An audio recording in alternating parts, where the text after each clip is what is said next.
fully get it? It's very unfortunate, but in complete honesty, I would have to say no. No, they don't. I think the people who make policies are unfortunately very removed from the reality of where things are. And I mean, these are people who, I mean, you could count years, maybe decades before someone used public transport. You No, even in my interactions last year, no, absolutely not. They do not get it. And this,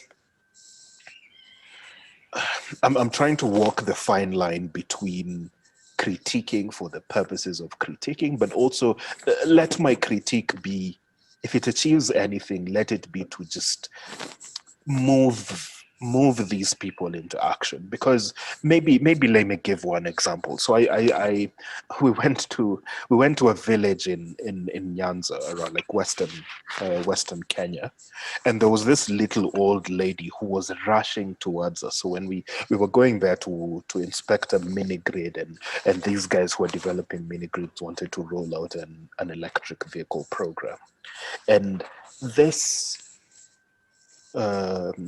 lady was running towards us, very elderly lady, with tears in her eyes, telling us, or rather thanking the CEO of this company and telling him, I have electricity in my house because of you. We did a pilot with this food vendor called Bahati. Bahati has, I think, 2 or 3 young children. And initially she was delivering food on foot, and using our tricycles she was able to reach a lot more people, and her sales increased 3 times. And when you hear what that 3x increase in revenues has been able to do for her family, for her daughters who she wanted to take to hospital, who she wanted to take to school, I mean, it's times like those when you see the real impact of what sustainable mobility could have in people's lives. But unfortunately, the people who make policies are so removed from that world. There's a bottleneck somewhere where I don't know whether it's a character thing, whether it's a competence thing, whether it's a mixture of both, whether it's a priorities thing. And in all my interactions with government people last year, I just kept telling myself it should not be this difficult to do the right thing. It should be very, very easy to do the right thing. But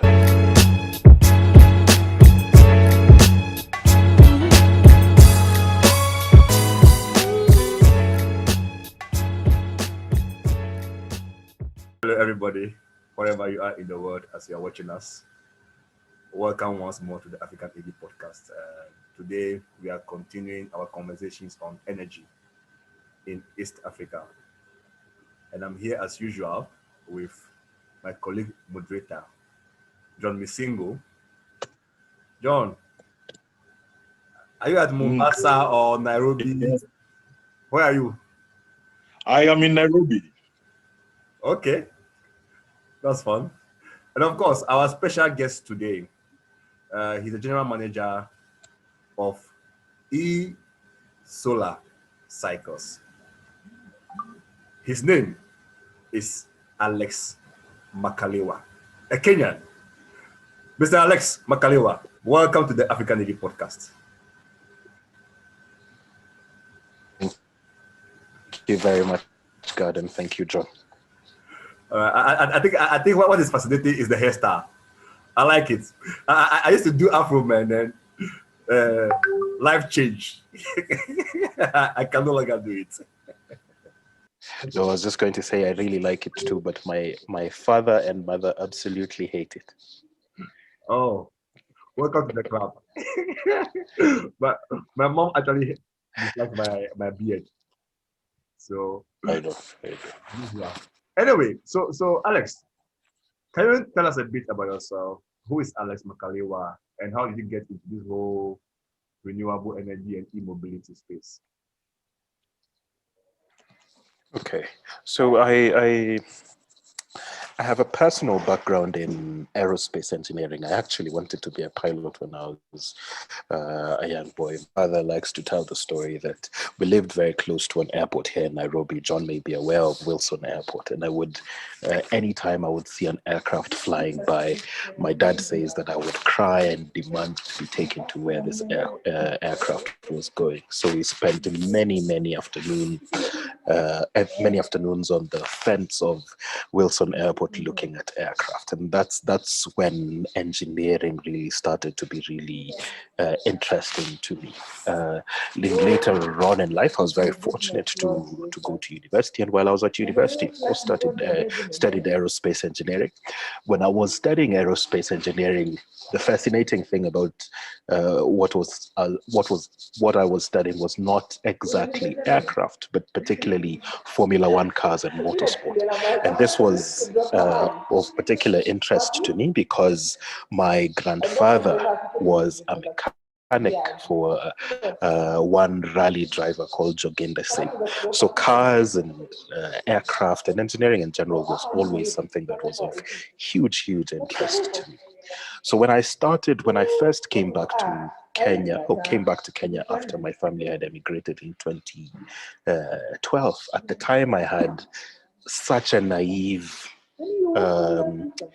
opinion of self-employment, and all I knew about self-employment was it's an opportunity to give other people jobs. And yeah, I was very naive at the time. Like any young man, I wanted to be the big boss and employ myself. And I started thinking what I could do here in Kenya. Of course, being an aerospace engineer, I could not start an airline or do my own business in the aerospace field. So the next best thing was starting to look at cars. And I had this uncle back home who had a tuk-tuk and complained about how expensive this tuk-tuk was to run. At the university already, we were doing a project to build a single-seat race car, a single-seat electric race car. So immediately I made the leap between how about if we made my uncle's tuk-tuk to be fully electric, potentially that could save him some costs. Now I founded a company called Kuza Automotive, whose vision was to accelerate adoption of sustainable mobility, and we built, or rather started building, a conversion tuk-tuks to be ultimately electric. Like any other startup, it was really challenging. I could not raise the level of. And in 2017, I had to fold and I went back to school to do something else. Now, I think my sense of entitlement. So I continually would tell myself that it doesn't have to be me or a company that I have. Quickly looking at other companies who are doing something similar, and I came across solar cycles. So currently, we were talking about, before we went off, we were talking about the business model. You know, the issue with the pay-as-you-go model is that there is a financing gap between when you make the initial capital outlay for your product and when you get the revenue from it, because the people are not going to pay upfront; they're spreading it, but you are making the initial capital outlay upfront, right? So that means that you must bridge that gap with some sort of financing, either internally generated or some sort of credit facility or through your your suppliers. How are you solving that problem? Wow. Okay. We would, in an ideal world, and this is a route that we're actually exploring, we would work very closely to a financier such that we prove that the tricycle is a productive asset. It would generate enough revenue to cover the costs, and of course for the user's personal needs. And in such a model, it's nice and simple. I sell a tricycle, I pass on the customer to a financier, and I get my money, and I move on. And this would be the preferred way for us to do this. Now, I really understand, not even under, I really relate to the difficulty of the PayGo model, because when you look at companies like Copper, Bbox, all these people who've used PayGo, you need such huge scale Mm. to be to generate the level of cash flows to maintain your operation. So you need, like, I don't know, Copper, 1 million plus people who are paying you a little bit of money every day. And if you have such scale and it's a little bit of money, then you can make it by. But I think even people like Mkopa are still struggling because Yeah. unless I could be completely wrong, but the last time I checked, Mkopa is not yet profitable. So the PayGo model has its challenges, but in an ideal world, I would work with a financier who simply is convinced that they'll be able to get their money back, so that I can recoup the cost of my investment as quickly as possible. But you know, But all the same, PayGo has done wonders for energy access. yeah. You see, the problem, Whether it's profitable, it's difficult. the Yes. problem, but you know, you see, Very good. the key is about sustainability. How sustainable is the model? And the problem with the pay-go model fundamentally is a timing issue, because what is the time between your first customer and achieving the required skill that you need for your business to be self-sustaining?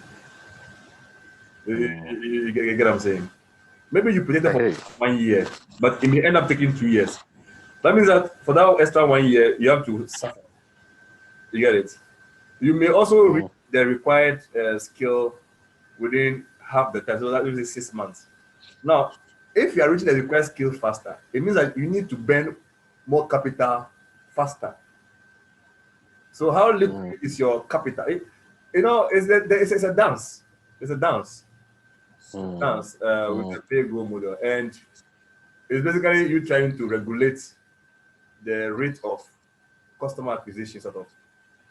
Uh, be that as it may, it's an excellent idea for or from the customer's perspective, because obviously it takes away their risk, as in having to That's right. put that upfront. That's right. And I think we sometimes we speak about PayGo like a silver bullet, that it's the answer to um, energy access in sub-Saharan Africa. And you make an important point. I don't think, or rather, there's even more innovation that is required, because yes, you can be impactful and have a huge customer base, but what do you do when 30-40% of your clients is defaulting, uh, and you've already burned the cash to build this asset? They have the asset. It can be difficult. I hear you. It can be very difficult. Well, I wish Olukokun was here. He was supposed to join us, but I think he got caught up with some stuff. Because ultimately, like the example you were giving us about, is it frames from 1,000 to $90? I'm still thinking about that. You know, localization and economics of scale will go a long way towards solving these problems. Because, like what you said, if the thing is less than $1,000, I mean, that swing is easier for the customer to do. You know, I want to ask governmental support and policy. You made reference to talking to your government and all that, but in the same breath, you also spoke about the taxes you take. I know that Kenya Mm, EV are supposed to be taxed cheaper than the tax rate is lower for EVs compared to the normal petrol and diesel cars. However, Mm. you are not importing full built unit. You are importing component assembly. What is That's the right. policy environment like? I'm talking about your organization experientially, not what they say in the news. Experientially, Mm. with Mm. respect to one, duty cycles, two, market accessibility. As you are well aware, government policy Mm. can open up a market or close our market or make it more difficult. So these two things, what has Mm. been your experience? Okay. So I think with duties, it's been really difficult, and I think the biggest 2015, 2016 was very good because then we imported a lot of components at bulk, and it made a lot of sense. It made a lot of sense then. But see, at that time we were only exempt for a few components, for our PV modules, for our batteries, and so on and so forth. Because you're completely right. The government has no clue what all these components come about to do. And last year was an excellent opportunity for us to raise awareness for this, and we completely did. But as I think we are all aware, governments are really big elephants sometimes, and they move really slowly. But nonetheless, it's a drum that we keep on beating, because it's really it's sometimes it could even sink us. At the moment, um, I'm building three more units for our tricycles. Sorry, three more tricycles, and I was going through the cash flows with one of my team members, and we'll struggle. I'm really having to think about what to prioritize. Should I build two, or should I build one, just to make sure that we keep the team going? And sometimes this is the harsh realities that founders have to go through when you're really making the choice between, do I build more units, or do I pay salaries? So always so much more could be done. We also have a meeting, or rather, there's now a bit of an association here in Nairobi, and I think it's even Africa wide. It's called IAMDA. I forget what it's like, the Association for Electric Mobility Development across Africa, or something like that. But it's looking to be a continent-wide organization. And the last time we met, we were trying to come up with a wish list that we could put in front of policymakers and say, as a market, this is what we're asking for. And one of the things we were looking for is, of course, VAT, excise duty, clarity on charging stations, clarity on off-grid and on-grid stations, and all these other things, which leads me to your second point of market accessibility. And maybe here you can give the example for Rwanda.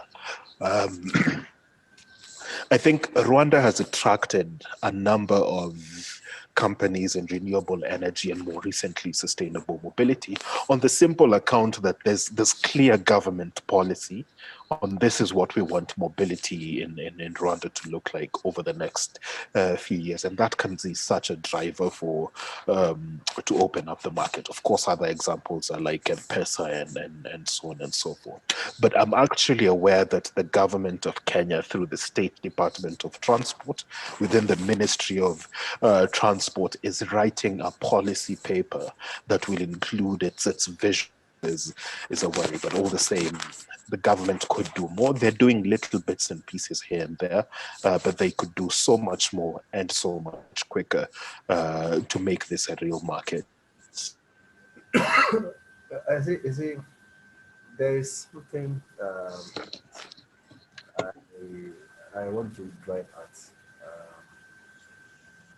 which is, you see, the decisions I will make as a policymaker will invariably depend on my understanding of the market or the environment I'm trying to regulate. Number two, and my vision, how I think that my decision will best achieve my aim. You understand?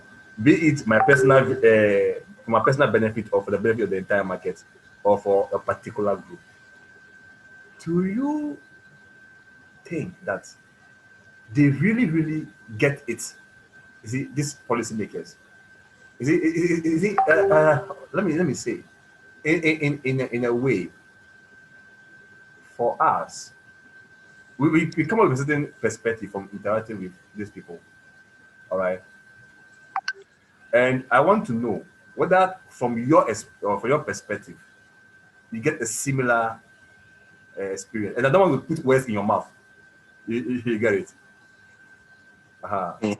Do you think they get it? They I, understand the implications at an emotive level, not some intellectual rigmarole. Like they really get it. it's very unfortunate, but in complete honesty, I would have to say no. No, they they don't. I think the the people who make policies are unfortunately very removed from the reality of where things are. And I mean, these are people who, I mean, you could count years, maybe decades before someone used public transport. Um, you no, even in my interactions last year, no, absolutely not. They do not get it. And this, I'm trying to walk the fine line between critiquing for the purposes of critiquing, but also let my critique be, if it achieves anything, let it be to just move these people into action. Because maybe let me give one example. So I we went to a village in Nyanza, around like western Kenya, and there was this little old lady who was rushing towards us. So when we were going there to inspect a mini grid, and these guys who were developing mini grids wanted to roll out an electric vehicle program, and this this lady was running towards us, very elderly lady, with tears in her eyes, telling us, or rather thanking the CEO of this company and telling him, I have electricity in my house because of you. We did a pilot with this food vendor called Bahati. Bahati has, I think, 2 or 3 young children. And uh, initially she was delivering food on foot, and using our tricycles she was able to reach a lot more people, and her sales increased 3 times. And when you hear what that 3x increase in revenues has been able to do for her family, for her daughters who she wanted to take to hospital, who she wanted to take to school, I mean, you can, it's times like those when you see the real impact of what sustainable mobility could have in people's lives. But unfortunately, the people who make policies are so removed from that world. There's a bottleneck somewhere where I don't know whether it's a character thing, whether it's a competence thing, whether it's a mixture of both, whether it's a priorities thing. And in all my interactions with government people last year, I just kept telling myself it should not be this difficult to do the right thing. It should be very easy to do the right thing. But unfortunately, it's not. It's mostly rhetoric. It's frustrating, but all the same. Now I can connect with you. I can feel the frustration. I can feel the attempt to restrain and rein in the frustration. And on that note, I was telling you about Olukokun. I wish Olukokun had joined us earlier. He's here. Yes, yes. This is our Nigerian chief. Uh, He understands you. You have 10 stories, he can give you 100 stories. Olukokun, please have the floor. I want you to encourage Alex. Hello, Hello, God. Hello, John. How you doing? I'm listening We're to doing you. fine, Olukokun. And Very, very well. we are in this journey together, and nothing is new when it comes to Africa. Whatever problem you are having in Kenya, multiply it by 10. That's what we're having in Nigeria, you know. So um, we will even envy you at some point and say, let's go and join Alex in Kenya. Maybe things will be easier, you know. But we'll we'll keep fighting, we'll keep advocating, we'll keep educating the people. And the point I want to support with what you said last is the testimony of the people, and that is what we should hold on to. We'll keep doing what we do for the people, and that testimony at some point we get to this guy, and there will be a point whereby they have to think whatever that is making our people happy, that's what we should do. So I think we should keep on doing the best. We'll keep it on going. And you know, the God that I say is feeling is your frustration from miles away, thousands of miles away. Mm. You can see it in the shape of his head. That frustration is all over. Nothing has come easy. I just don't want to join. I don't want to disturb your conversation. Just keep on going. I'm enjoying it from behind there. And like I said the other time, I will be visiting you guys very soon, because I will have a lot of time to myself now. All right then. Good stuff. I think that Olukokun has achieved what I wanted to achieve. You see, their experiencing is common to man, and they are wonder stories. Okay. My follow-up question to that point, to you. You see, you said something very interesting, which is, and I don't think you're even conscious of it, which was that, you see, the decision makers, they are very removed from the problems that the general populace are facing. You get what I'm saying? So they cannot relate Mm. at an emotive level. It's like, oh, some statistics they are reading somewhere, but they cannot relate because the roads are bad. They are driving V8s. There's no electricity. They're in charge of the electricity, but they have generators in their homes. The schools are bad. They are sending their children to private schools. You see, they are checked out. You get what I'm saying? And that is Mhm. one of the root causes of some of the issues that we tend to see and that you are also experiencing. My question to you Mm. is, if I give you a magic wand, that's okay, pick top two things that if you think that if you change it, it will change the perspective and the decision making Mm. of these policymakers. What would those two things be? Oh, wow. Hmm. No, I think so. The one God has Let God God has just God has your come to me. that could thousands of things. Just keep mentioning everything. Oh, I only want It two. doesn't have to You see, be that's why the the question is limited. The question is limited. If it's 20, will not finish. That's Mm. why you have that thing, 1,000 other is coming up. So what do you mean? no. You should pick two. But I think the biggest thing that I would emphasize, and I don't know when as Africans we begun slightly deviating away from this. And I'll use my own personal example. So in Kenya, I come from a community called the Luo, and my father tells me all sorts of stories about Luo culture. And this is not something that is unique to Luo culture. I think it's very, very consistent across African culture, is we have such a community-based way of thinking. And my dad tells me these stories about how people would eat together, and the whole point of eating together was if this homestayed, someone brought I don't know, greens or ugali or some sort of food, and there was another homestead where there was something else or there was no food, then everyone would still get the opportunity to eat. And we do the same thing with our families. So in our families, I have 6 friends, and of my 6 friends, 4 of them are fathers. And there's such clarity about what they want their families to achieve. And we do that not only with the nuclear family, we do that with the extended family.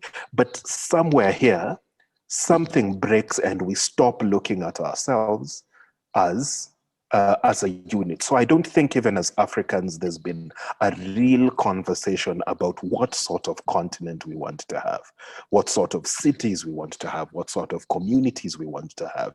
So if I had a magic wand, I would tweak our perspective to really accommodate that collective thinking about what sort of communities do we want to build, because it's only if that vision is clear and consistent in scale that I want to have a transport system that works. I want to be able to I want to be able to fly from Nairobi to Accra, or to send my package from Nairobi to Accra, and for it not to be cheaper than for me to buy batteries from Hong Kong to Nairobi. Yeah. And I think if we had that sort of conversation, then that would be of significant value for us to just recognize that there's a huge level of progress if we just act like a community. Because I think we're in a position where, like right now, I pay taxes,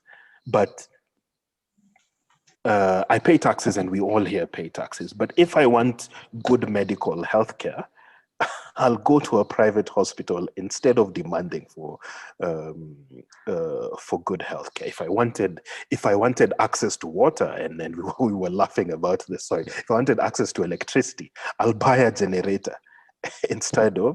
So we my point is, we privatize public problems. And I think the one my first thing is to try and tweak that, to try and recognize that, to have this community type feel, or rather community type perspective.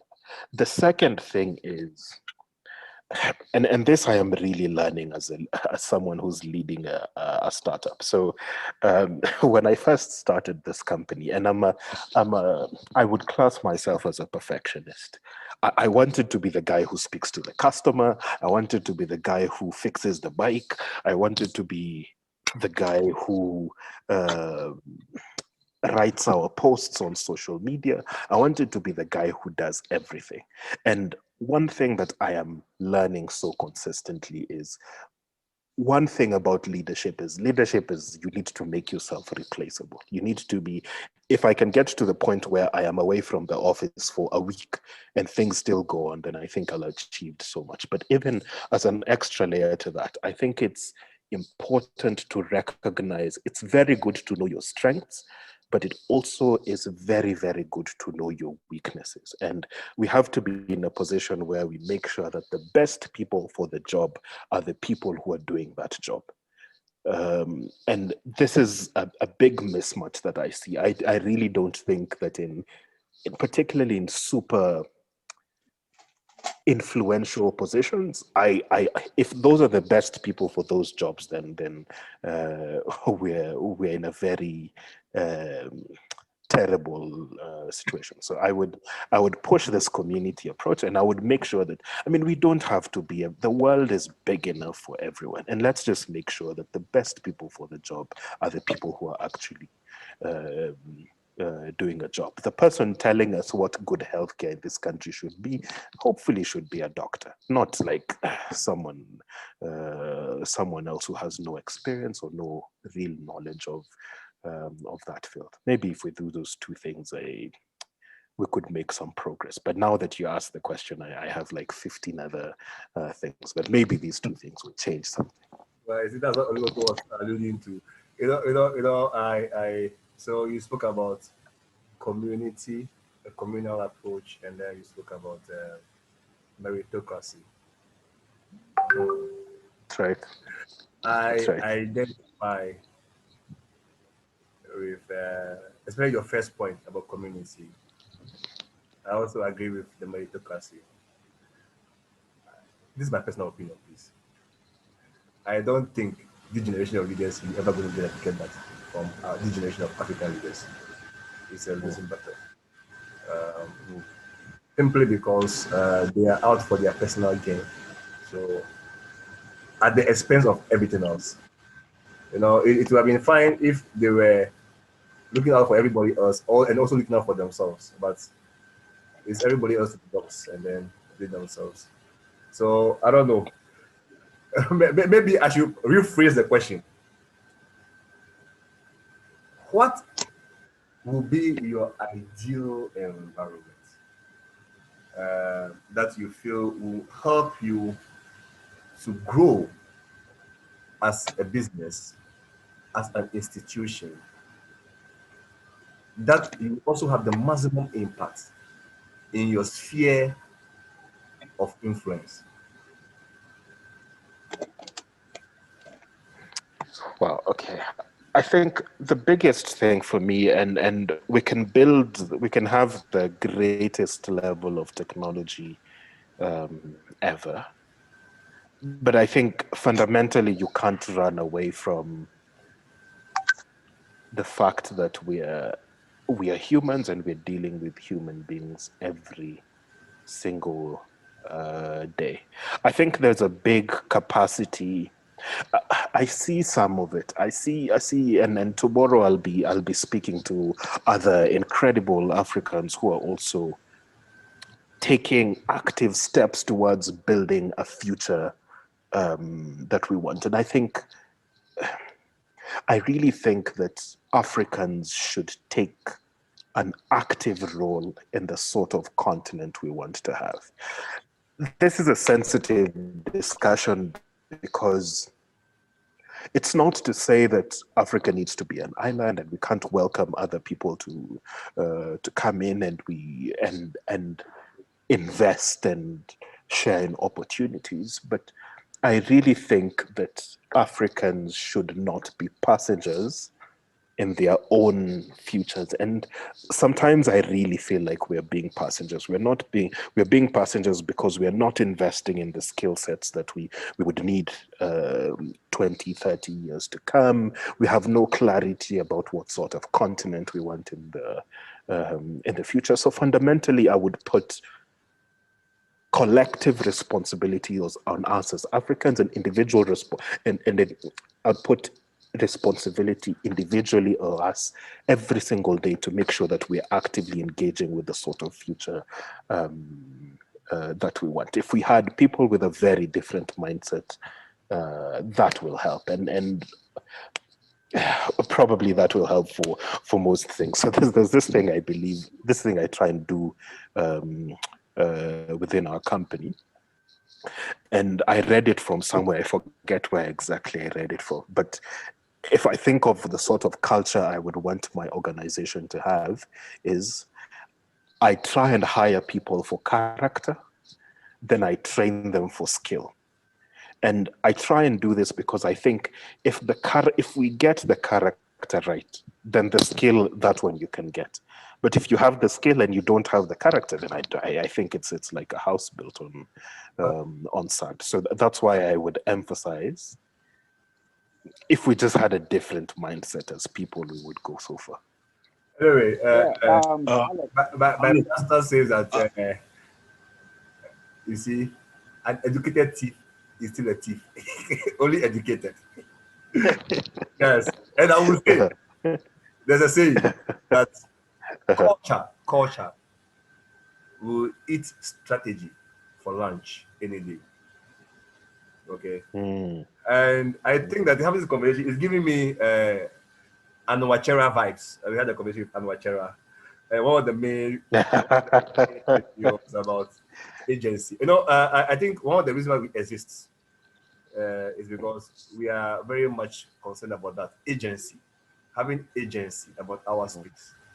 You cannot come from Europe. You don't understand. I cannot come from Africa. I don't understand what snow is.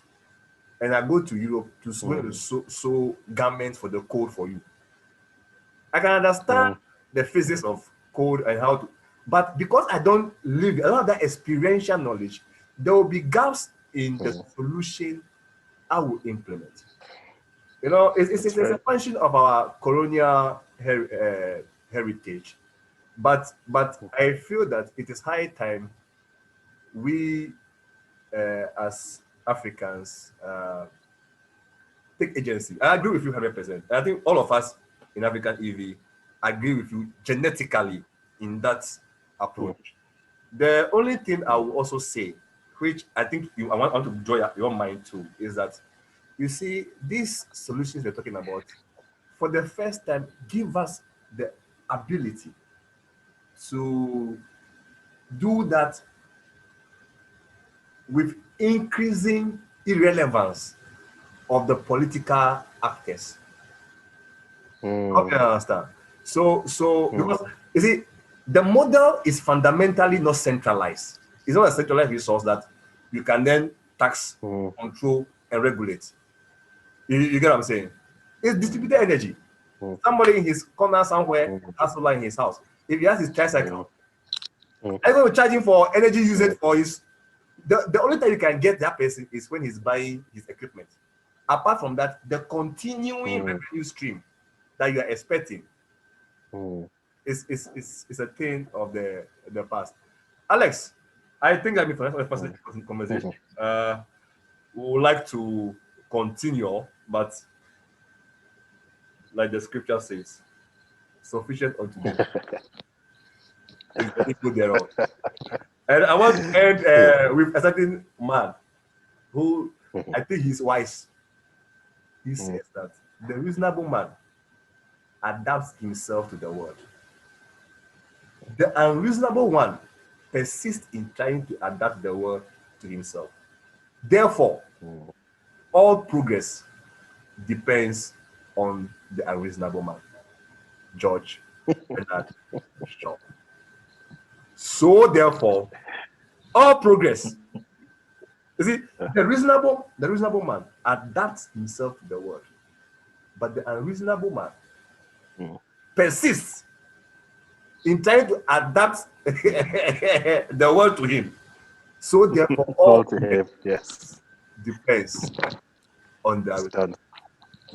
Continue being unreasonable. Very wise. In your vision. We need more people like you.